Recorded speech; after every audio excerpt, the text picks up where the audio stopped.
players, by the way, that also want to get paid. Yaya Diaby was with me in studio Thursday, and trust me, when I started to talk to him both on and off the air about the free agent contracts that some of those edge rushers were getting, his eyes lit up. He's like, oh, yeah. He goes, I noticed the money that was getting handed out in free agency, and that's a good sign for him. And I think Jalen Phillips is the one guy that probably is going to get the edge rusher market out of whack because he got 4 and 120 from Carolina, including $80 million guaranteed. You know, how much better is that guy than Yaya Diaby, for instance? Yaya's had 19 sacks over the last 3 years. And Jalen Phillips just scored a huge contract. You know, Boye Mafe, 3 years, $60 million with Cincinnati. That's the guy that I really wanted for the Buccaneers. But, you know, the Bucs probably knew, no, they didn't, that Reuben Bain would fall into their laps at 15. They signed Al-Quadin Muhammad. It'd be nice if that guy practiced, by the way, and we'll find out. Buccaneer mandatory minicamp begins tomorrow. Tomorrow, Wednesday, Thursday, I'll be out there. I'm going to let you know tomorrow's show what I observe. Who's out there, who's not. It's mandatory, so everyone's got to be out there. I know Todd Bowles was asked about Al-Quadin Muhammad last week. He's like, it's voluntary. It's voluntary. I would think if you get to a new team that you would want to make good on appearances, keep up on appearances, ingratiate yourself with your new teammates, and show up to some OTAs. Now, they have said, Todd Bowles has said, Muhammad has been in the building, in the classroom, in the weight room. Is he practicing out there? Nope, not really. Let's see if he practices tomorrow. If he doesn't practice tomorrow at the mandatory minicamp, then that's going to become an issue. But the issue right now with the Buccaneers revolves around Baker Mayfield. The deadline, is that real? I think Baker Mayfield should have an open mind about it if progress is being made throughout the month of June and into July as we get towards the last week of July. I think he should have an open mind about that. Now, if you're the Buccaneers, here's my question. When did that first contract offer come? Why did you wait that long? Because you knew you had to do this. You knew your quarterback, and Jason Light was on this show right after the draft, and I asked him, hey, what's going on, Baker? What's going on with the contract extension? And he said, well, you know, we want Baker around, and he seemed very confident that the Buccaneers would come to some sort of accord with Baker. Well, here we are on June the 15th, and according to Baker, they're miles apart. And my question for the Bucs is, why'd you wait so long?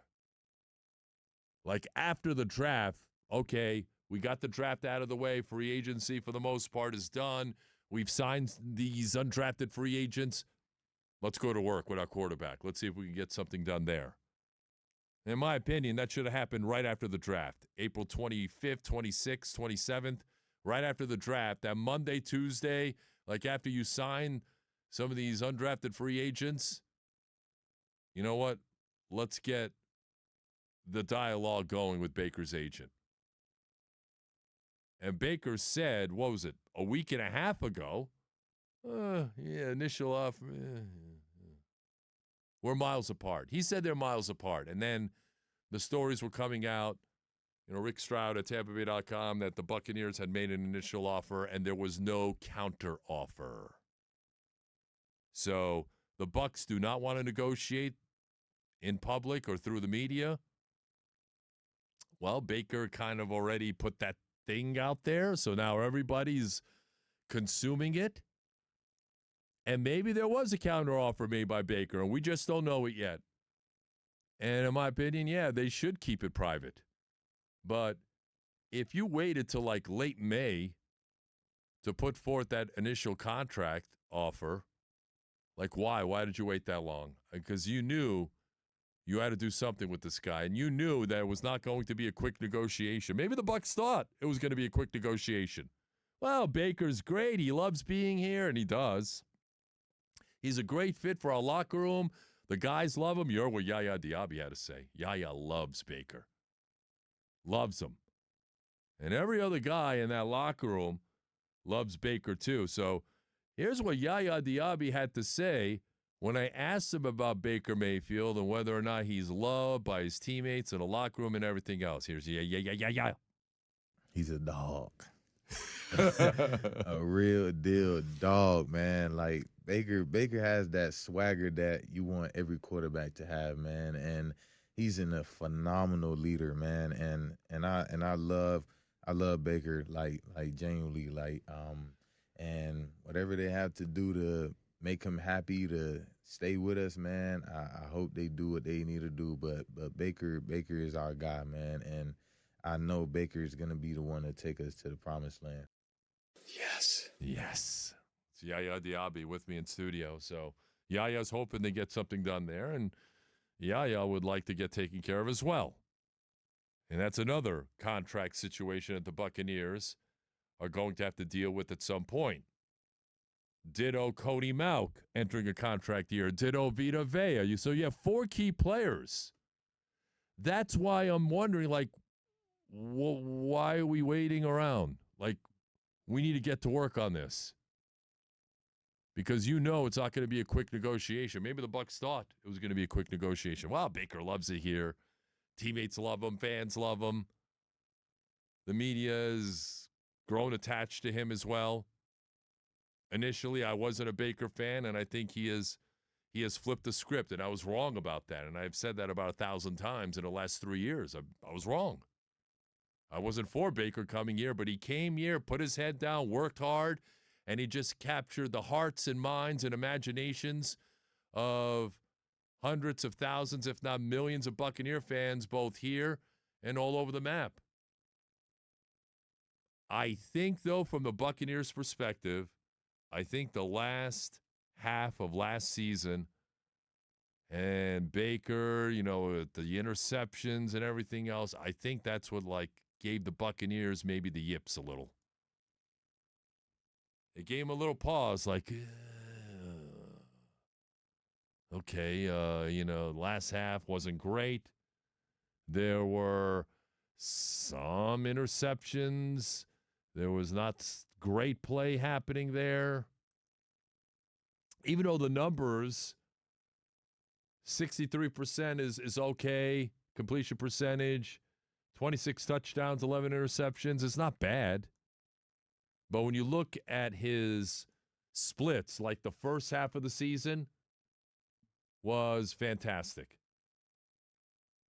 I mean, September and October, and even November, September and October, Baker Mayfield had 13 touchdowns, 2 interceptions. September and October.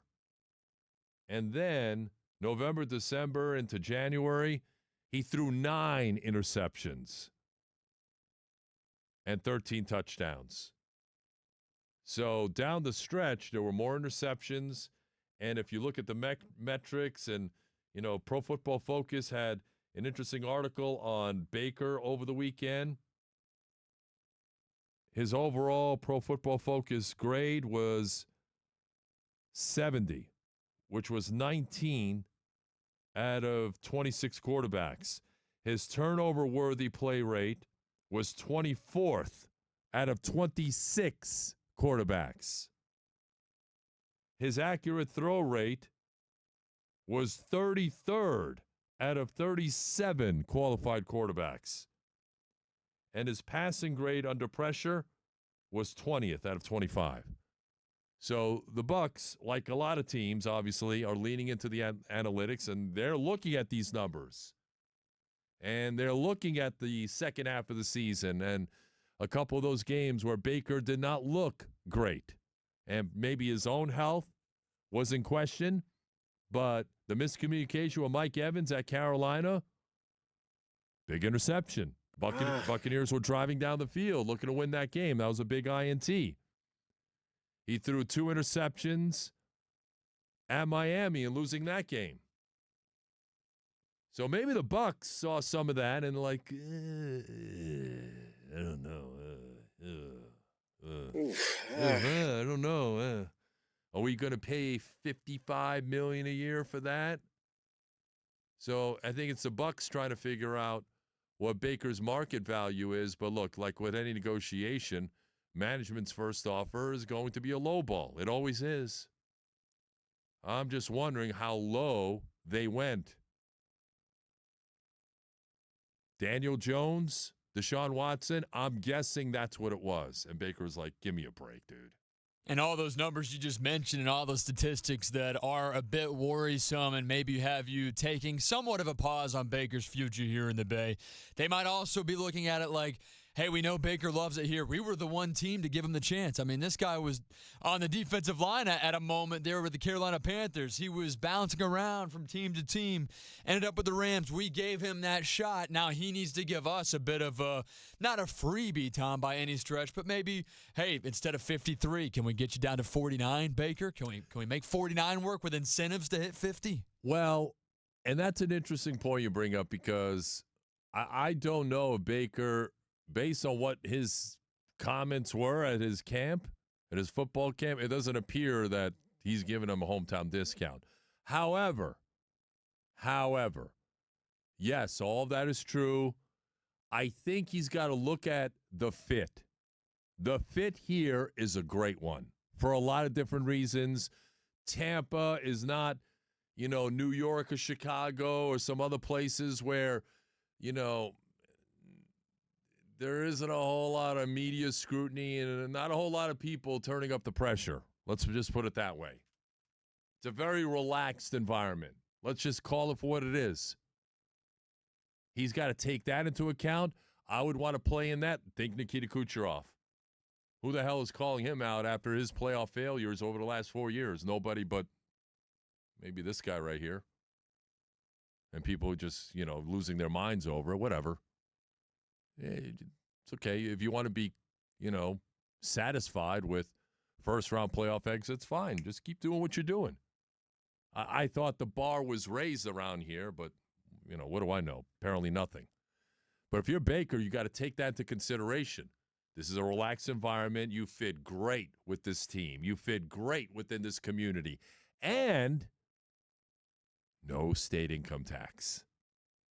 That should weigh heavily on him as well.